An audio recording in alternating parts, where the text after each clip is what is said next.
SGVP holistic હોસ્પિટલના Ayurveda talk શોમાં હું ડૉક્ટર ભવદીપ ગણાત્રા આપનું સ્વાગત કરું છું. મિત્રો, આજનો વિષય છે મજાક સહન ના કરી શકતા લોકો માટેની આયુર્વેદિક ટ્રીટમેન્ટ. મિત્રો, આપણે આપણા પરિચિત લોકોમાં ઘણા બધા લોકો એમાં જોઈએ છે કે જે હંમેશા આનંદમાં રહેતા હોય ને એ હસી મજાક કરીને વાતાવરણને પણ હળવું રાખતા હોય, અને એવા પણ લોકો આપણા પરિચયમાં છે જે મજાક સહન નથી કરી શકતા. કોઈક એમના વખાણ કરે કે આજે તો તમે બહુ યંગ લાગો છો, એટલે કાલે હું ગરડો લાગતો હતો.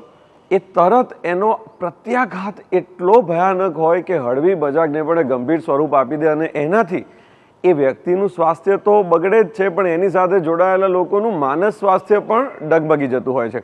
મિત્રો, આયુર્વેદમાં આપણી જે સરસ બધી વાત કરેલી છે એના ફંડામેન્ટ્સ આપેલા છે કે જ્યારે આ પંચ તત્વથી બનેલું આપણું શરીર, જેમાં આકાશ, વાયુ, અગ્નિ, જલ અને પૃથ્વીનો સમન્વય હોય છે, એમાં આકાશ તત્વનો ગુણ છે અપ્રતિઘાત.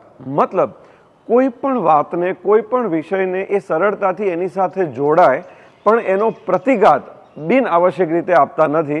એટલે મજાક પણ સહન કરી શકે, અને બીજાનો વિરોધી ઓપિનિયન, આપણા મતથી જુદો મત કોઈ રજૂ કરે તો એની સામે એનો રિસ્પોન્સ આપે, પ્રતિભાવ આપે, પણ પ્રતિઘાત ન આપે. જો એનો આકાશ તત્વ યોગ્ય હોય, એનો વાયુ શરીરની અંદર યોગ્ય હોય તો. જેની અંદર આકાશનો ગુણ બગડે છે, એનો વાયુ બગડે છે, અને એનાથી એમની મજાક સહન કરવાની કે બીજા ડિફરન્સ ઓપિનિયન સહન કરવાની ક્ષમતા જતી રહેતી હોય છે.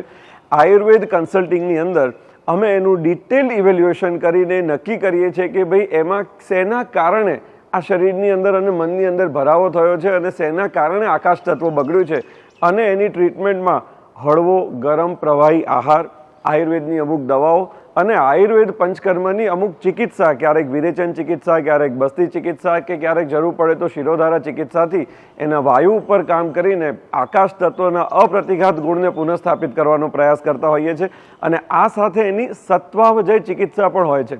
ઘણા લોકો મનની અંદર અમુક બ્લોક લઈને ચાલતા હોય છે. એના એક ફોર્મ્યુલા હોય છે કે જો કોઈ આવું બોલશે અથવા જો કંઈ આવી પરિસ્થિતિ થશે તો હું એનો ઉગ્ર પ્રત્યાઘાત આપીશ. આ પણ સત્વાવજયની અંદર અમે એ વાત એમને રિયલાઇઝ કરાવતા હોઈએ છીએ કે તમારા આ ફોર્મ્યુલાના કારણે તો તમને તકલીફ નથી થઈ રહી ને, કારણ કે ઉગ્ર પ્રતિઘાત આપવાથી વ્યક્તિના શરીરમાં વાયુપિત્ત કફનું ભયંકર ઇમ્બેલેન્સ થતું હોય છે, અને નાનાથી લઈને મોટા સુધીના ગંભીર રોગો થવાની શક્યતાઓ વધી જતી હોય છે. અને આ બધી અર્લી સાઇન્સ હોય છે. એટલે જો તમારા સંપર્કમાં કોઈ એવું હોય કે જે મજાક સહન નથી કરી શકતું અને ધીમે ધીમે એની મેડિકલ કન્ડિશન્સ ડિસ્ટર્બ થવા લાગતી હોય, તો ચોક્કસ આયુર્વેદ કન્સલ્ટિંગ માટે આપ આવો. એસજીવીપી હોલિસ્ટિક હોસ્પિટલમાં અમે ડિટેલ્ડ હિસ્ટ્રી લઈને એમને આવશ્યક એવી આયુર્વેદિક દવાઓ, આયુર્વેદિક ડાયટ અને આયુર્વેદ પંચકર્મ થેરાપીથી એમની મજાક સહન કરવાની ક્ષમતા અને એમના સ્વાસ્થ્યનું પુનઃસ્થાપન કરવા માટે અમે અહીંયા એસજીવીપી હોલિસ્ટિક હોસ્પિટલમાં સેવારત છીએ. મિત્રો, દર શનિવારે આવા જુદા જુદા ટોપિક લઈને આપની અને આપના પરિવારના સ્વાસ્થ્યની કાળજી માટે અમે આયુર્વેદ ટોક શોમાં આપને મળતા રહીએ છીએ. તમારું લાઇક કરવું, તમારું બીજા લોકોને આ શેર કરવું અને અમારા આ યુટ્યુબ ચેનલને સબસ્ક્રાઇબ કરવું એ પણ અમને ખૂબ ગમે છે. મળીશું આવતા શનિવારે. एसजीवीपी होलिस्टिक हॉस्पिटल, एलोपैथी, आयुर्वेद एवं योग.